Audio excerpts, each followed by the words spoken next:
सरकार के कमाल देखिए। पहले जीएसटी का ऐसा थप्पा मारा कि सुई से लेके साग तक, खाए वाला तेल से लेके लगाए वाला तेल तक, जिए वाला सामान से लेके मरे वाला सामान तक इतना महंगा भइल कि जनता के जेब के पैसा रुपया खानी पतला हो गई। तो नमस्कार दोस्तों, आज हम बात करेंगे एक ऐसे नेताजी से जो सिर्फ कैमरे के सामने बात करना ही अपना जन्मसिद्ध अधिकार मानते हैं। नमस्कार भाई और बहनों को, दशहरा, धनतेरस, दिवाली, छठ खूब खरीदिए सामान और खूब खरीदिए गहनों को। पूछिए ना काहे कि ये देखिए, अच्छे दिन आप देखिए और आप जनता को भी दिखाइए कि हमने कितनी राहत का काम किया है। नहीं। कितना? जब हमारे सत्ता का दबदबा था तो हमने टैक्स से जनता को दबा, और आज जब सत्ता कायम करने का समय है तो हमने अजागरूक जनता के लिए टैक्स कम कर दिया है। मतलब ज्यादा टैक्स पहले सत्ता का धौस था, अब टैक्स कम करना सत्ता बचाने का तरीका है। और चुनाव प्रचारों में भाषण देने के लिए है कि देखो जनता, हमने तुमको कितनी राहत दी। ये सब विपक्षी पार्टी और बिकाऊ मीडिया का चाल है। अच्छा बताइए नेताजी, टैक्स कम करने का क्रेडिट कौन लेगा? मुझे क्रेडिट नहीं चाहिए।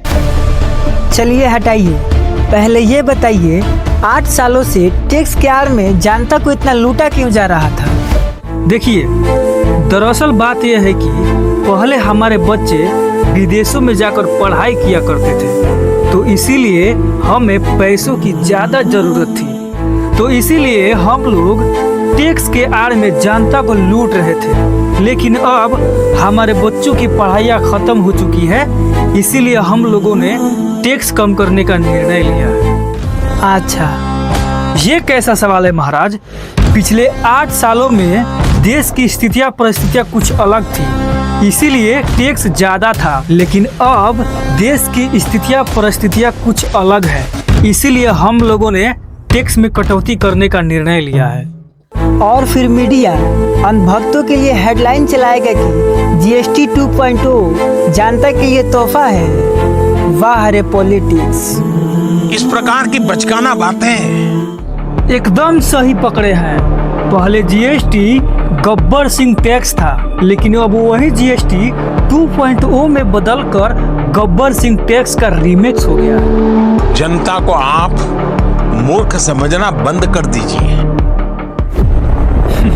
अरे मैं नहीं, विपक्षी पार्टी ना बोल रही है भाई। झूठ बोलो, बार बार झूठ बोलो। तो चलिए नेताजी, ये बताइए कि देश की स्थिति और परिस्थितियों में क्या बदलाव हुआ है? तो गिनिए। पहले बिहार में चुनाव नहीं था, लेकिन अब चुनाव है। दूसरा का, पहले देश में विपक्षी मजबूत नहीं था, लेकिन अब देश में विपक्षी मजबूत है।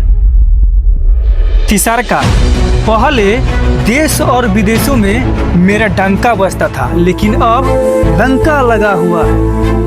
अच्छा, ये सारी स्थितियाँ परिस्थितियाँ तो आपकी पार्टी के लिए ना बदली है नेताजी, देश के लिए थोड़ी ना बदला है। मेरी पार्टी मेरा देश, मत करिए इतना कलेश। धन्यवाद।